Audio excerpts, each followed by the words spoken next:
Mutual fund में SIP करते हैं ये तो सुना ही होगा, लेकिन ईटीएफ में एसआईपी कैसे की जाती है यही मैं आपको आज के वीडियो में बताने वाली हूँ। तो दोस्तों आज के वीडियो में हम एंजल वन डीमैट अकाउंट में ईटीएफ में एसआईपी करने वाले हैं। और दोस्तों ये वीडियो मैं सिर्फ एजुकेशनल पर्पज से बना रही हूँ, तो अगर आपको कोई भी इन्वेस्टमेंट करना है तो आप अपने फाइनेंशियल एडवाइजर की एडवाइस ले सकते हो। तो चलिए वीडियो स्टार्ट करते हैं। तो दोस्तों सबसे पहले आपको एंजल वन ऐप ओपन करना है। ऐप ओपन हो जाने के बाद आपको ऐसा इंटरफेस देखने को मिल जाता है। ऊपर ही आपको सर्च का ऑप्शन मिल जाता है, जहां से आप ईटीएफ यानी कि एक्सचेंज ट्रेडेड फंड इसे आप सर्च कर सकते हो। नीचे आपको मार्केट टुडे का ऑप्शन मिल जाता है और साथ ही बहुत सारे ऑप्शन देखने को मिल जाते हैं। नीचे स्क्रॉल करने के बाद आपको ईटीएफ के लिए यहाँ से ऑप्शन मिल जाते हैं, जहाँ पे find the best ETF for you का ऑप्शन मिलता है। व्यू ऑल पे क्लिक करने के बाद आपको यहाँ पे बहुत सारे ईटीएफ देखने को मिल जाते हैं। बैक जाने के बाद नीचे आप देख सकते हो ETF बाय एंजल वन, ये भी आपको यहाँ पे ऑप्शन देखने को मिल जाता है। अब यहाँ से हम find the best ETF for you, ये जो ऑप्शन है उसमें से टाटा सिल्वर का जो ETF है उसे सिलेक्ट कर रहे हैं। सिलेक्ट करने के बाद में आप देख सकते हो ऊपर हमें जो है ETF नेम शो कर रहा है, करंट वैल्यू, रिटर्न्स और बहुत सारे ऑप्शन यहाँ पे देखने को मिल रहे हैं। ETF एक्टिविटी आप यहाँ से देख सकते हो, अबाउट द फंड आप यहाँ से देख सकते हो, साथ ही सिमिलर ETF भी आपको यहाँ पे देखने को मिल रहा है। डिटेल्स देखने के बाद में आपको नीचे बाय पे क्लिक करना है।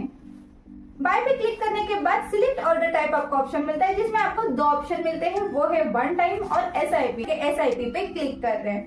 एसआईपी पे क्लिक करने के बाद में आपको यहाँ पे ETF नेम शो करेगा और उसके बाजू में आपको करंट वैल्यू देखने को मिल जाएगी। LS से BST का ऑप्शन आपको यहाँ पे मिल जाता है।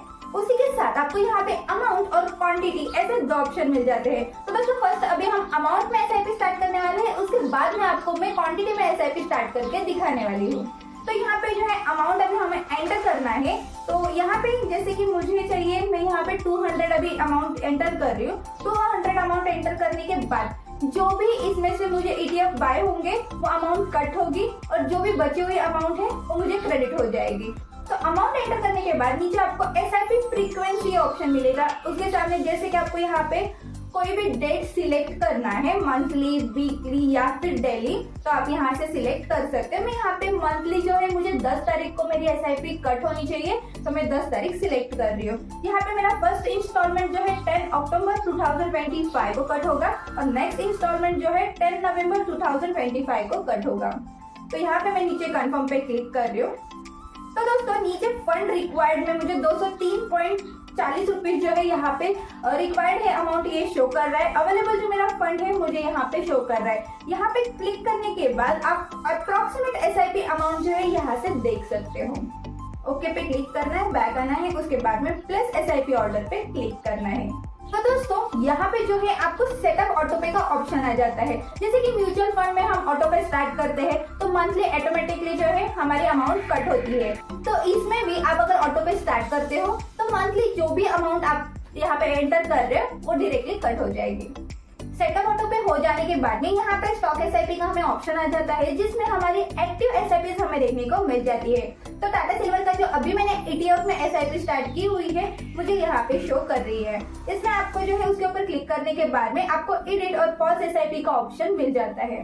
तो दोस्तों ऑर्डर्स पे क्लिक करने के बाद में अभी हमने जो टाटा सिल्वर की एसआईपी स्टार्ट की हुई है वो हमें यहाँ पे देखने के लिए मिल रही है। उसके ऊपर क्लिक करने के बाद ऑर्डर डिटेल्स अभी यहाँ पे देखने को मिल रही है। तो दोस्तों अभी हमने जो ETF में एसआईपी बाय की हुई है ये अमाउंट में बाय की हुई है। अभी हम क्वांटिटी में इसे बाय करने वाले हैं। तो अभी मैंने सिलेक्ट किया हुआ ETF पे क्लिक कर रही हूँ। क्लिक करने के बाद से हमें बाय पे क्लिक करना है और एसआईपी पे क्लिक करना है। अमाउंट में हमने किया हुआ है तो अभी हम क्वांटिटी पे क्लिक करना है। तो दोस्तों क्वांटिटी पे अभी हमें यहाँ पे जो भी क्वांटिटी आपको चाहिए वो यहाँ पे एंटर करनी है। तो यहाँ पे जो है मुझे 5 क्वांटिटी चाहिए तो मैंने वो एंटर कर दिया है। यहाँ पे आप देख सकते हो एसआईपी फ्रीक्वेंसी, तो यहाँ पे जो है आपको अभी डेट सिलेक्ट करना है, उसके लिए आपको यहाँ पे क्लिक करना है। तो दोस्तों डेट पे क्लिक करने के बाद में आपको यहाँ पे मंथली, वीकली, डेली ऐसे ऑप्शंस मिल जाते हैं। तो मैं यहाँ पे मंथली रख रही हूँ, मंथली ही मुझे एसआईपी कट करनी है तो मैं मंथली सिलेक्ट कर रही हूँ। यहाँ पे मुझे जो है 15 तारीख चाहिए तो मैं 15 तारीख पे क्लिक कर रही हूँ। फर्स्ट इंस्टॉलमेंट मेरा जो है 10 अक्टूबर 2025 को कट होने वाला है और नेक्स्ट जो है 17 नवंबर 2025 को कट होने वाला है। दोस्तों यहाँ पे जो है 17 नवंबर डेट शो कर रहा है। हॉलीडेज के कारण जो है ये 17 नवंबर शो कर रहा है और 15 तारीख जो है मेरी एसआईपी कट होने की डेट है। तो दोस्तों अगर हॉलीडेज आते हैं तो जो ETF की या फिर एसआईपी की जो भी हमारी डेट है ये आगे जाती है। तो ठीक है, यहाँ से अभी हमें कंफर्म पे क्लिक करना है। कंफर्म पे क्लिक करने के बाद फंड रिक्वायर्ड यहाँ पे हमें अमाउंट शो कर रहा है 86.67 रुपीज और अवेलेबल फंड है 189 रुपीज। यहाँ पे क्लिक करने के बाद आपको अप्रोक्सीमेट SIP अमाउंट डिटेल्स देखने को मिल जाते हैं। ओके पे क्लिक करना है और यहाँ पे हमें प्लेस SIP ऑर्डर पे क्लिक करना है। तो दोस्तों जो भी ऑर्डर अभी हमने रिक्वेस्ट दी हुई है वो हम उसके डिटेल्स जो है ऑर्डर्स में जाके देखने वाले हैं। तो यहाँ से सीधा अभी हम जा रहे हैं ऑर्डर्स में। ऑर्डर्स पे क्लिक करने के बाद में आप देख सकते हो टाटा सिल्वर के 5 ETF बाय किए हुए थे, वो अभी हम यहाँ पे शो कर रहे हैं। उसके ऊपर क्लिक करने के बाद आप उसकी डिटेल्स देख सकते हो। तो दोस्तों इसी तरह इजीली आप एंजल वन डीमैट अकाउंट में ETF में SIP स्टार्ट कर सकते हो। तो कैसा लगा आपको आज का ये वीडियो अगर आपको पसंद आया हो तो वीडियो को लाइक कीजिए, शेयर कीजिए और ऐसे ही नई वीडियोस के लिए हमारे चैनल को सब्सक्राइब करना ना भूले।